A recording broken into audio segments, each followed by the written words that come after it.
Salam dostlar, mən Onur Rəsulov.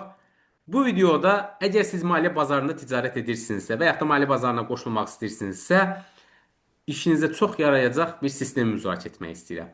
Bildiyimiz kimi dostlar, maliyyə bazarına qoşulub, istər səhm olsun, istər forex olsun, istər əmtə və ya kripto olsun, onlarla ticarət edirsinizsə, bir kərə uzun vədəli yatırım düşünürsünüzsə, fundamental analizdən istifadə etməlisiniz. Yox, əgər qısa vədəli, günlük və ya nə bilim həftəlik ticarət edirsinizsə dostlar, bu zaman daha çox texniki analizdən istifadə olunur. Fundamental analiz dediyimiz bilirsiniz, bazarda likvidliyi artacaqmı, azalacaqmı, inflyasiya, əmək bazarı və sair makroiqtisadi göstəricilərə baxırsınız. Texniki analizdən istifadə edirsinizsə dostlar, burada artıq biraz həddindən artıq suyun bulandığı bir yerdir və illüziya vardır. Nə baxımdan? Bildiyimiz kimi texniki analiz deyən kimi ilk olaraq insanların ağlına gələn vizual yanaşmadır. Yəni vizual metoddur. Vizual metod nədir dostlar? Misal üçün siz baxırsınız ki, aha burada düşən bir trend var. Belə xətlər çəkməyi sizə böyük ehtimalla öyrədirlər və yaxud da siz elə istifadə edirsiniz ki, aha burada baxın düşən bir trend kanalı vardır. Və bu xətlərə əsasən ticarət edirsiniz ki, məsələn, bu xəttdən qayıdıb, bu xətti qırarsa demək trend buradan sınıb yuxarı gedəcək, buradan retest edəcək və s. Əlavə olaraq hər hansı, məsəl üçün, şam formasiyalarından istifadə edirsiniz. Tutaq ki, Head and Shoulders var, double top, double bottom və yaxud da üç bucaq formasiyası və s. Əlavə olaraq şamın özünün analizi, məsələn 4-1 şamı, şamın quyruğu belə olarsa burada qayıdışı göstərir və s. En qədər yanaşmalar var. Həmçinin indikatorlar var. Moving average'lər, Ichimoku'lar, alligatorlar, RSI'lər. Sanki bu indikatorlar biz bilirik. Dostlar, o indikatorların böyük əksəriyyəti 70-ci illərdə kəşf olunub. Böyük əksəriyyətində John Welles tərəfindən kəşf olunub. Məsələn, RSI 14 günün əsas alır. Niyə 14 gün? Heç bir cavab yoxdur. Bu sistemləri artıq bir mənada belə deyək, hər kəs bilir və effektivliyini itirmiş vəziyyətdədir açıqcası. Yəni bunlardan istifadə edib nəsə bir nəticə əldə etməyiniz çox çətindir. Bir də var dostlar, texniki analizdə calculation approach, yəni hesablama əsaslı və yaxud da statistik yanaşma. Dostlar, bu sistem həmin yanaşmalardan birisidir. Bu sistemin mahiyyəti qısaca olaraq söhbəti uzatmadan izah etməyə çalışım. Mən dünənin zirvə dip bağlanış və açılış qiymətlərini alıram və bu gün üçün qiymət səviyyələrimi hesablayıram. Və bu xəttlərin hər birisinin qarşısında diqqət etsəniz qiymət vardır. Yəni bu xəttlərin mahiyyəti bu belə deyək qiyməti göstərmək üçündür. Yəni mən bu xəttləri yığışdıra da bilərəm. Bunu mən çəkmirəm. Bunun hər birisinin arxasında təkrar edən bir riyazi formula vardır və sadəcə indikator avtomatik özü hesablayır. Bunları mənə gün içərisində göstərir.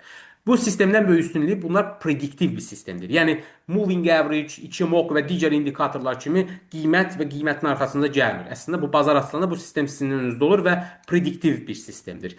Əgər siz trading ilə məşğulsunuzsa, yəni qısa gün ərzində alış və ya satışla məşğulsunuzsa dostlar, bizə lazım olan ümumiyyətlə ehtimaldır. Bu bir ehtimal oyunudur və ehtimalları düzgün bilməlisiniz.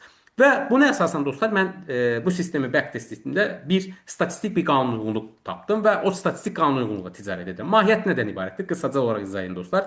Əgər qiymət birinci səviyyəni yuxarı qırırsa, yəni bu yaşıl xətti yuxarı qırırsa, mən bu nöqtədən alış açıram. Take profit hədəfimi ən azı bu qırmızı xəttə qoyuram, yəni 1-in 1-ə. Stop lossumu isə gətirib bu səviyyəyə qoyuram. Təxminən 1-in 1-ə. Qiymət yuxarı birinci take profiti vurdusa mən mənfəətinə çıxdım. Yəni risk rewardunda 1-in 1-ədir. Yəni 100 dollar itirməyə 100 dollar qazanmağı misal üçün hədəf götürürəm və yaxud da nə bilim 10 dollar qazanmağı 10 dollar hədəf götürürəm və s. Artıq bu money management və ya risk managementin mövzusudur, o ayrıcadır. Yuxarı getdisə alış açıram dostlar. Yox, tutaq ki, indi burada vurdu. Diqqət etirsəniz getdi, birinci hədəfi vurdu, mən bazardan çıxdım. Bazar artıq aşağı gələndə, aşağı hədəfi qırarsa dostlar, burada isə satış açıram. Diqqət etirsəniz, üzrsən burada satış pozisiyası açıram. Short position. Yenə də bu nöqtədən satış açıram. Bu səfər isə stop lossumu yenə bu səviyyə qoyuram. Take profitimi isə aşağıdakı birinci, belə deyək, xəttə qoyuram. Haradasa belə. Təxminən belə deyək, 1-in 1-ə. 1-in 1-ə risk reward dostlar. Yanaşma bundan ibarətdir. Mən artıq burada bazarı hər hansı bir proqnoz irəli sürmürəm. Demirəm qiymət moving average-in üzərindədir və ya ona baxmıram dostlar. Sadəcə olaraq qiymət yuxarı gedirsə alış, aşağı gedirsə satış. Və mənə lazım olan tək şey hərəkətdir. Və bir mənada mən böyük oyuncuların ayaq izini izləyirəm. Yəni mənim üçün qeyd etdiyim kimi bazarın hansı istiqamətdə getməsi, yuxarı gedəcək və ya aşağı gedəcək önəmli deyil. Yetər ki, hərəkət etsin. İndi gəlin biraz keçmişə gedək. Məsələn, bu gündür. Avro-dollar valyuta cütlüyüdür. Diqqət edin dostlar, bu dünənkidir. İndi baxın, dünənlərimdə baş verib. dünənçidir və dünənlərin misal üçün avro dollar valyuta cütlüyünə diqqət yetirin. Yenə də eyni qaydada birinci yaşıl xətti qırıb dostlar yuxarıda. Yenə də mən alış açdım. Stop lossumu qoydum bura. Yenə də mənfəətlə 1-in 1-ə. Gedirik biraz keçmişə gedək. Baxaq görüm həqiqətən bu sistem işləyirmi? Burada da dostlar diqqət yetirin. Yenə də yuxarı hissəni qırıb, yenə də ən azı birinci səviyyə, birinci qırmızı xəttə stop lossumu qoydum. Yenə də bazar görsümü gedib burada vurub. Biraz da gedək keçmişə dostlar. Diqqət yetirin burada. Long position dostlar. Yenə də burada qırıb stop lossumu birinci yaşıl xəttin altına qoyuram və take profitimi yenə də birinci qırmızı xəttin üzərinə belə 1-in 1-ə təxminən. Diqqət etsinizə dostlar. Trading bu qədər sadə bir şeydir. Artıq siz düşünmürsünüz ki, bazar yuxarı getməlidir, filan filan səbəblərdən sonra. Bizə o lazımdır. Bazar istəyir yuxarı getsin, istəyir aşağı getsin. Yetər ki, hərəkət etsin. Və bir digər ən önəmli faktor dostlar, bu istəyirsiniz 5 dəqiqəlik qrafikdə ticarət edin, istəyirsiniz 15 dəqiqəlik qrafikdə ticarət edin. Heç bir önəmi yoxdur. Bizim üçün sadəcə qiymət önəmlidir. Bu qiyməti qırdısa bazar mən alış açacağam, bu qiyməti qırdısa satış açacağam. Yanaşma bundan ibarətdir. Və yaxud da ki, şam qrafiki olmasın dostlar. Mən qrafik növünü dəyişirəm, buradan xətti qrafik qoya bilərəm. Baxın, line qrafik. Mənim sistemimə heç bir önəmi olmadı. Baxın, ticarətdə mən demirəm bu möcüzəvi bir sistemdir, amma yüksək effektivliyi olan bir sistemdir və sizin istifadə etdiyiniz sistemlərdən əmin olun ki, daha effektivdir. Əlavə olaraq dostlar, buradan önəmli faktor odur ki, bu subyektivizm yoxdur bu işin içərisində. Yəni mən belə düşünürəm deyə bir şey yoxdur.